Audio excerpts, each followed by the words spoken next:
политичарите на обврската која имаат преземено за искоренување на неписменост.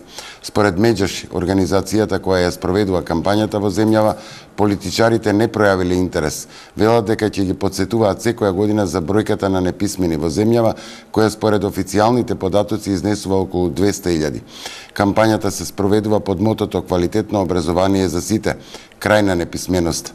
Политичари, вратете се во училишните клупи, време е за учење, а заштитно лице е познатата светска пејачка Шакира.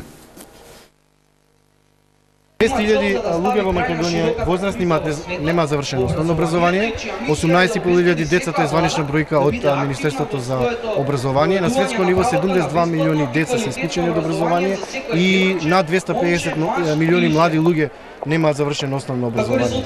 Нашата намера беше да ги потсетиме дека тие не би биле тоа што се, да не биле во училиште и да не го завршиле основното, средното и високото образование и дека треба да се зголемат буџетите за образование, да се вклучат овие деца затоа што најчести жртви на злоупотреба на политичка, економска, сексуална злоупотреба на деца се токму децата кои се исклучени од образование и дека треба да се охрабрат родителите да ги вклучат децата во образование затоа што тие се јавуваат најчесто и како нивни злоупотребувачи за да заработат за екзистенција.